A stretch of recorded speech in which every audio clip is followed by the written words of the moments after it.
Hello everyone, welcome to TCM. I'm Ben Mankiewicz. Coming up, we have the back half of our double feature of characters loosely based on mid-century media giants. Up next, Burt Lancaster in one of his most memorable performances as J.J. Hunsaker, a newspaper columnist who callously and flippantly uses his column to ruin the lives of his enemies. From United Artists in 1957, Sweet Smell of Success. No doubt, J.J. Hunsaker bears a certain resemblance to Walter Winchell, an enormously successful syndicated columnist and radio personality. Over a 40-year career, Winchell had the power to make or break careers, and he used that power on both performers and on politicians. In the movie, Hunsaker sets his sights on destroying a jazz guitarist who's in love with his sister. Hunsaker tries to hurt the young man the only way he knows how, by planting scandalous stories about him. To carry out his plan, he recruits Sidney Falco, a struggling press agent played by Tony Curtis. Falco reluctantly does Hunsaker's bidding to get key exposure for his own clients in Hunsaker's column. The movie was adapted from a story by Ernest Lehman, who once worked for a press agent like Sidney Falco. Lehman and Clifford Odets collaborated on the screenplay, which is replete with sharp, memorable dialogue.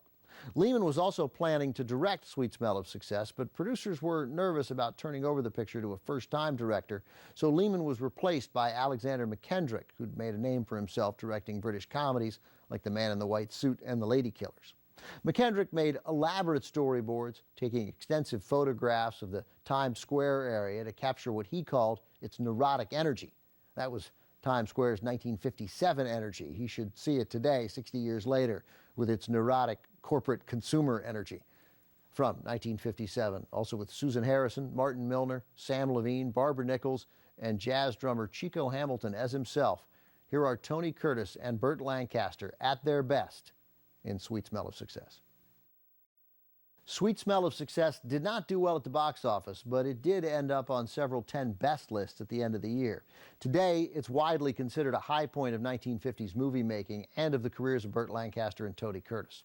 When it was released, everybody in New York, in D.C., in Hollywood, people who worked in the press at a bare minimum, knew Lancaster's character, J.J. Hunsaker, was based on Walter Winchell.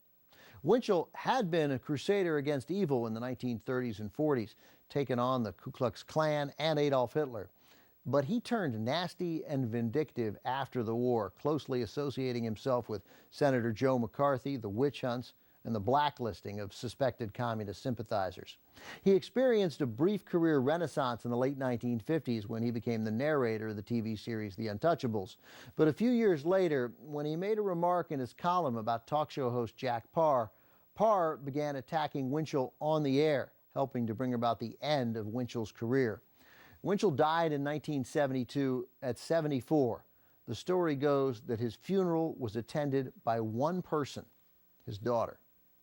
Up next on Silent Sunday Night, Harold Lloyd stars in 2 films with the actress who later became his wife, Mildred Davis.